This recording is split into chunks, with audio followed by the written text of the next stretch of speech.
about elimination method. This method is very interesting, very easy and very important method. यानी जो pair of linear equations in two variables हैं उन्हें solve करने के लिए मैंने आपको तीन मेथड बताई थी. पहली सब्स्टिट्यूशन मेथड जो हम 3.3 में कंप्लीट कर चुके. आज 3.4 एक्सरसाइज में हम स्टार्ट करेंगे एलिमिनेशन मेथड और फिर 3.5 में हम स्टार्ट करेंगे क्रॉस मल्टीप्लिकेशन मेथड. तो आज की जो मेथड है वो सबसे इंटरेस्टिंग है और बच्चों को सबसे इजी लगने वाली मेथड है. इसलिए आइए देखते हैं कि एलिमिनेशन मेथड से इन इक्वेशंस को कैसे सॉल्व करते हैं. देखिए हम स्टार्ट करते हैं exercise 3.4 question number 1. Question number 1 है solve the following pair of linear equations by the elimination method.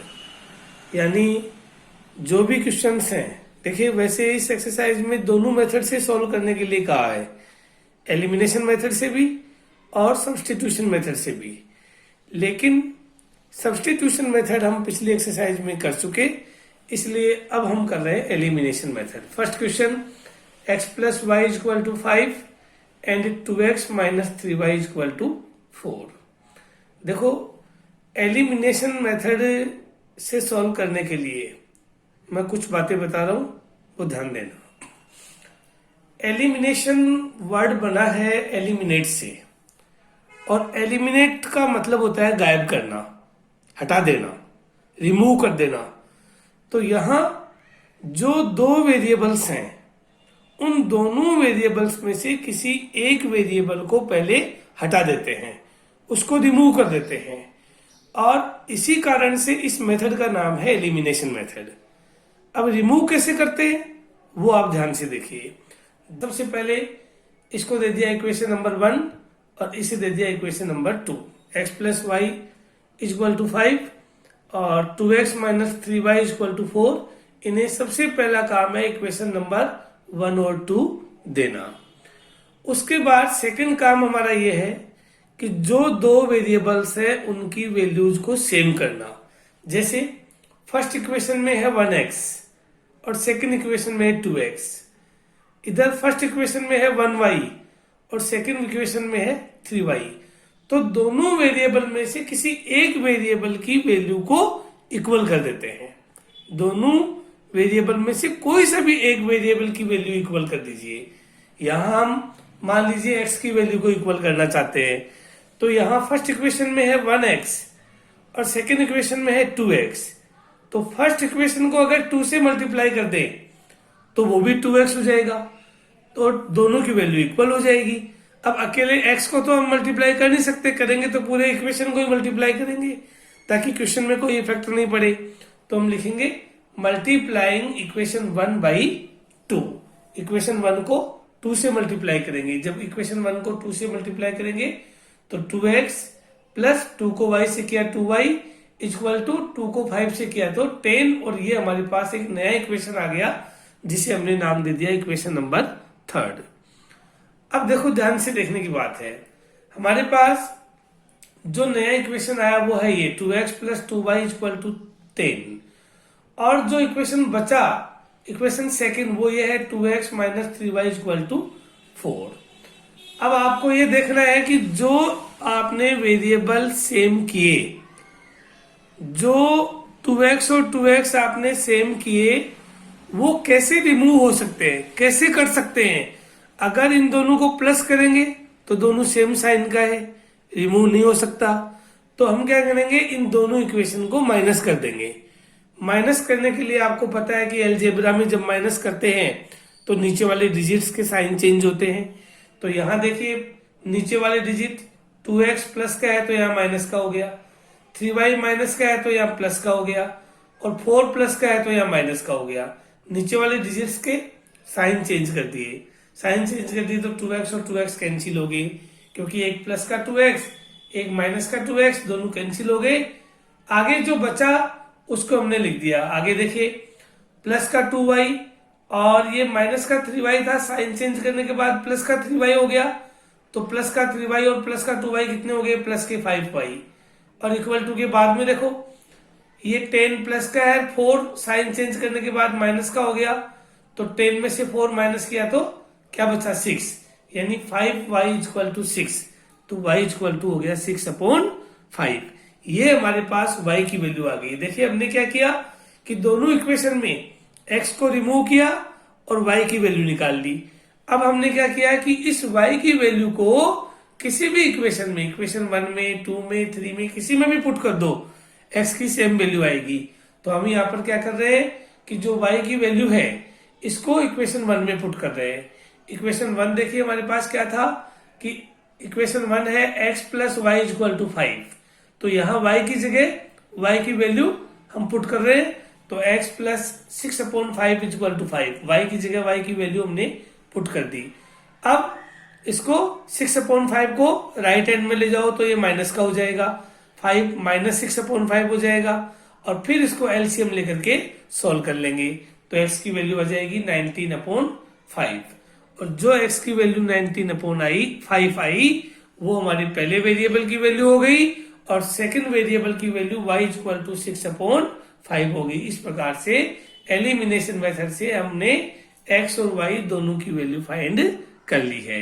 अब इसी क्वेश्चन का सेकंड देखिए, सेकंड है 3x plus 4y equal to 10 and 2x minus 2y equal to 2। ये दो इक्वेशन दे रखे हैं, एलिमिनेशन मेथड से हमें इसको सॉल्व करना है। तो सबसे पहला काम एलिमिनेशन मेथड से सॉल्व करने के लिए कि जो भी इक्वेशन दे रखे हैं उनको हमने इक्वेशन 1 और 2 का नाम दे दिया। इक्वेशन 1 का नाम दे दिया, इक्वेशन 2 दे दिया। अब उसके बाद में हमारा सेकंड काम क्या है? सेकंड काम यह है कि जो दो वेरिएबल्स हैं x और y, उन दोनों में से किसी एक वेरिएबल की वैल्यू को इक्वल करना है। अब देखिए यहाँ x और या 3x है या 2x है, इनको इक्वल करना इतना इजी नहीं है जितना y को इक्वल करना है।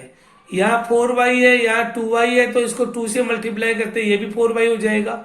इसका मतलब वह इक्वेशन सेकंड को हम 2 से मल्टीप्लाई कर देंगे ताकि y इक्वल हो जाएगा। दोनों में से कोई सा भी वेरिएबल इक्वल कर सकते हो। तो यहाँ मल्टीप्लाइंग इक्वेशन 2 बाई 2। अब इक्वेशन 2 को हम 2 से मल्टीप्लाई कर रहे हैं। ध्यान से देखना कि फर्स्ट इक्वेशन को हम एज इट इज लिख देंगे, फर्स्ट इक्वेशन को एज इट इज लिख देंगे, और इक्वेशन 2 को 2 से मल्टीप्लाई करेंगे तो 4x minus 4y equal to 2 2 जा 4। ये हो गया नया इक्वेशन, इक्वेशन नंबर थर्ड। अब जिस वेरिएबल को आपने इक्वल किया वो अगर सेम साइन का है तो ऐड करने से नहीं रिमूव होगा, ऐड करने से कटेगा नहीं, उस कंडीशन में हम सब्ट्रैक्शन करते हैं। और अगर वो डिफरेंट साइन का है तो वो ऐड करने पर कट जाएगा। तो यहाँ देखिए हमने y वेरिएबल को इक्वल किया है, y वेरिएबल को इक्वल किया है तो ऊपर वाला y प्लस का है, प्लस 4y है, और नीचे वाला y माइनस 4y है। तो यहाँ पर दोनों को ऐड करने पर ही कैंसिल हो रहे हैं, तो हम लिख देंगे एडिंग इक्वेशन 1 एंड 3। दोनों इक्वेशन को हमने ऐड किया, जब ऐड किया तो plus 4y minus 4y cancel हो गए, 4 और 3x कितने हो गए 7x इक्वल टू 10 और 4 कितने हो गए 14, that is x equal to 2। अब जो x इक्वल टू 2 आया ये हमारा इक्वेशन हो गया 4। अब इस x की वैल्यू को आप किसी भी इक्वेशन में 1 में 2 में 3 में किसी में भी पुट कर दो, y की सेम वैल्यू आएगी। तो यहाँ जो x की वैल्यू आई, इस x की वैल्यू को हम यहाँ इक्वेशन 1 में पुट कर रहे हैं। इक्वेशन 1 देखो क्या है, 3x plus 4y equal to 10। तो यहाँ 3 इंटू 2 हो जाएगा, 3 into 2 plus 4y equal to 10 हो जाएगा। तो यहाँ देखिए 3 into 2 plus 4y equal to 10, तो हमारे पास 4y इक्वल टू, अब ये 3 इंटू 2 कितना होता है 6, 6 को राइट हैंड में ले जाएंगे तो माइनस का 6, तो 10 में से 6 गए तो 4 बचा, यानी 4y equal to 4, then y equal to 1। इस प्रकार से हमारे पास x की वैल्यू 2 आ गई और y की वैल्यू 1 आ गई। इसी तरीके से इसका थर्ड क्वेश्चन देखिए, थर्ड क्वेश्चन भी बहुत अच्छा क्वेश्चन है। 3x minus 5y minus 4 equal to 0 और 9x equal to 2y plus 7। ये दो इक्वेशन है, ध्यान से देखना। पहले इक्वेशन को हमने लिखा, लेकिन एलिमिनेशन मेथड में कांस्टेंट टर्म को जनरली राइट हैंड में ले लेते हैं।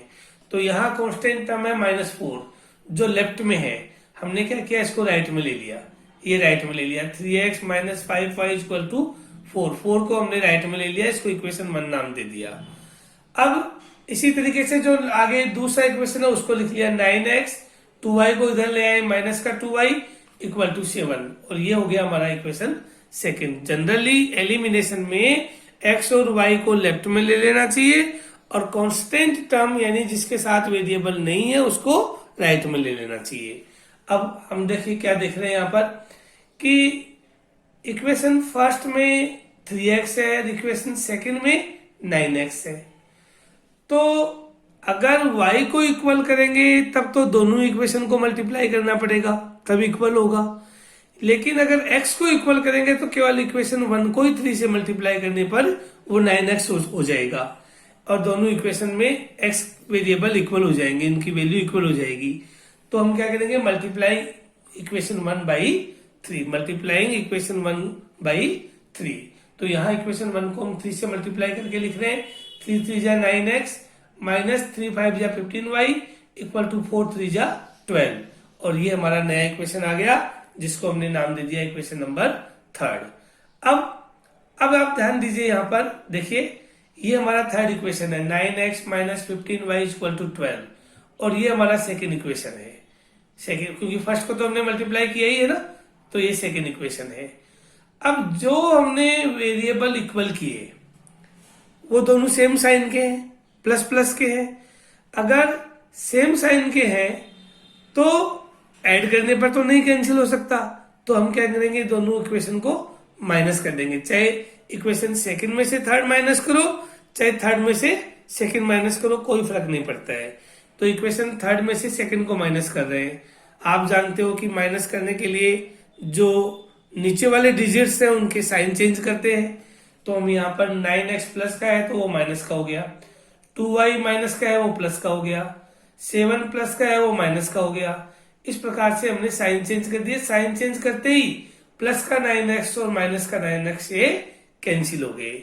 उसके बाद सेकंड टर्म देखिए, ऊपर है माइनस का 15y, नीचे है प्लस का 2y, तो क्या बचा माइनस का 13y। और कांस्टेंट टर्म देखो, ऊपर है प्लस का 12, नीचे है माइनस का 7, तो हमारे पास क्या बचा प्लस का 5, यानी minus 13y equal to 5, that is y equal to 5 upon minus 13। ये y की वैल्यू आ गई 5 अपॉन माइनस 13, इसको हमने नाम दे दिया इक्वेशन नंबर 4। अब जो ये y की वैल्यू आई, इस y की वैल्यू को आप किसी भी इक्वेशन में फर्स्ट सेकंड थर्ड किसी में भी पुट कर दो, आंसर वो सेम ही आएंगे। तो यहाँ हमने लिखा सब्स्टिट्यूटिंग इन इक्वेशन 1, तो y की वैल्यू को हम इक्वेशन 1 में पुट कर रहे हैं, तो यहाँ 3x माइनस 5 इंटू में y है, तो इंटू में y की जगह y की वैल्यू पुट कर दी, और अब आगे इसको सॉल्व कर लिया। जब इसको सॉल्व कर लिया तो हमारे पास आया 3x equal to 4 minus 25 upon 13, और 3x equal to 52 minus 25 upon 13। आपको ये तो सब सॉल्व करना, 10th क्लास के स्टूडेंट हो जानते ही होंगे, बताने की जरूरत नहीं है। इस प्रकार से x की वैल्यू हमारे पास आ गई 9 अपॉन 13। जो x की वैल्यू 9 अपॉन 13 आई, ये हमारे इस इक्वेशन में जिस वेरिएबल को हमने इक्वल किया था उसकी वैल्यू आ गई, और y की वैल्यू ऑलरेडी हम निकाल ही चुके हैं पहले, तो हमारे पास दोनों वेरिएबल की वैल्यू आ गई, x इक्वल टू 9 अपॉन 13 और y equal to minus 5 upon 13। आप यहाँ पर देखेंगे कि माइनस 13 के साथ था, लेकिन देखो चाहे माइनस डिनोमिनेटर के साथ रहो चाहे माइनस न्यूमिनेटर के साथ हो, कोई फर्क नहीं पड़ता है। दोनों में से एक वेरिएबल के साथ अगर माइनस है तो उसका कोई दिक्कत नहीं है, लेकिन जनरली हम लिखने का एक तरीके से हमारा तरीका है कि जनरली माइनस न्यूमिनेटर के साथ लिख दिया जाता है, तो हमने यहाँ पर न्यूमिनेटर के साथ माइनस लिख दिया। इसकी कोई खास बात नहीं है कि 13 के साथ माइनस था, वो एक ही बात है, माइनस 5 अपॉन 13 या 5 अपॉन माइनस 13, कोई अलग अलग चीज नहीं है। नेक्स्ट फर्स्ट का फोर्थ क्वेश्चन देखिए। फर्स्ट का जो फोर्थ क्वेश्चन है उसमें अपॉन में दे रखा है x upon 2 plus 2y upon 3 equal to minus 1 और x minus y upon 3 equal to 3। हम यहाँ पर क्या करेंगे, पहले दोनों का एलसीएम लेकर के इसका 3 और 2 का एलसीएम लिया 6 आया, और एलसीएम लेकर के इसको सॉल्व कर लेंगे। जब आप एलसीएम लेकर के सॉल्व करोगे तो हमारे पास पहला इक्वेशन ये आ जाएगा 3x plus 4y equal to -6। It is equation number 1। और ऐसे ही जो सेकेंड इक्वेशन था वहां पर भी x अपॉन 1 कर लेंगे, x अपॉन 1 करेंगे, फिर 1 और 3 का एलसीएम 3 ले लेंगे, और एलसीएम 3 लेकर के फिर इसको सॉल्व करेंगे तो सेकेंड इक्वेशन आ जाएगा 3x minus y equal to 9। It is equation number 2। अब यहां देखिए वेरिएबल ऑलरेडी इक्वल आ गया 3x, यहां इक्वल करने की जरूरत नहीं पड़ी। तो जो इक्वल वेरिएबल आया वो सेम साइन का है, सेम साइन का है तो हम क्या करेंगे, इसको सब्ट्रैक्ट करेंगे तभी ये कटेगा। तो सब्ट्रैक्ट करेंगे तो नीचे वाले डिजिट्स के साइन मैंने चेंज कर दिए, प्लस का 3x की जगह माइनस का हो गया, माइनस वाई है तो ये प्लस का हो गया, प्लस 9 है वो माइनस का हो गया। और जब आपने इसको काटा प्लस का 3x और माइनस का 3x कैंसिल हो गया, तो बचा हमारे पास प्लस का 4y प्लस का 1y, कितने हो गए, प्लस का 5y। और राइट हैंड में क्या बचा, माइनस का 6 और माइनस का 9, कितने हो गए, माइनस का 15। तो इससे y की वैल्यू हमारे पास आ गई माइनस का 3। और ये जो y की वैल्यू -3 आई, इस y की वैल्यू को हमने इक्वेशन 1 में पुट कर दिया। इक्वेशन 1 में जब इसको पुट किया तो हमारे पास x की वैल्यू आ गई 2। इस प्रकार से x की वैल्यू 2 और y की वैल्यू -3, इस प्रकार से दोनों वैल्यूज हमारे पास आ गई। तो ये हुआ कि एलिमिनेशन मेथड से कोई भी दो इक्वेशन को कैसे सॉल्व करते हैं। और इसके बाद हमारा जो सेकंड क्वेश्चन आएगा, सेकंड क्वेश्चन है देखिए वर्ड प्रॉब्लम्स।